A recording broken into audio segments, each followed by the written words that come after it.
Hey guys, Fred Pacelli here. First video in a while. Tax season just ended for the calendar year of 2025, so the 2026 tax season. Unless you are on extension, everything should be done for 2025. If you are on extension, you have about 6 more months.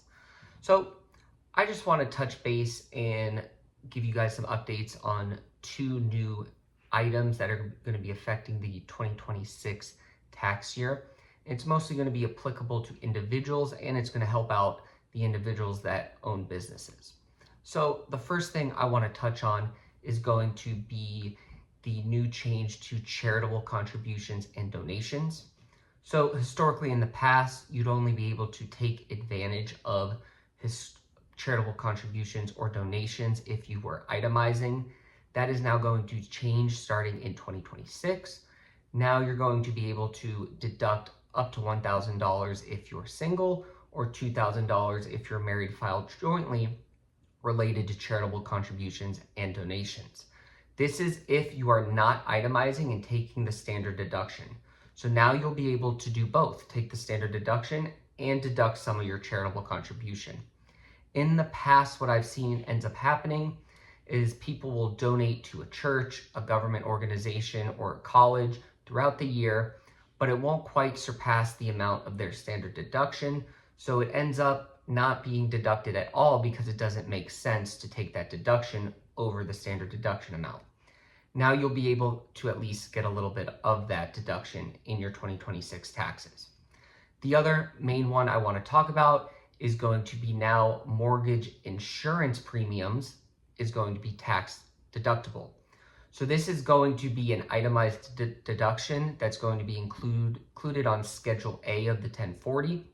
So to take advantage of this, you do have to itemize.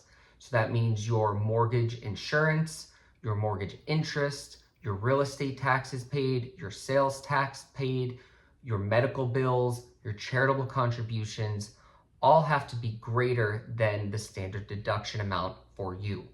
So if that is the case, now your mortgage insurance can get grouped into those itemized deductions and you could take advantage of that.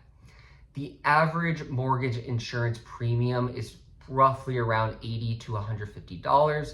So you're looking at maybe an extra $1,200 to $2,500 in deductions that'll give you more tax dollars back in your pocket. So both of those are going to be available to a lot of individuals, the new charitable contribution deduction and the mortgage insurance deduction. Just make sure you check with your CPA, send them all your documents so they're aware if you had either of those and you could take advantage of those. This tax season, I've seen a lot of instances when might have fell on the prior CPA's fault or other individuals, but basically make sure that they are aware that you have the ability to possibly itemize. Send them the 1098, send them your charitable contributions, and then let the CPA or the tax preparer make that decision if they're going to itemize or you're going to take the standard deduction.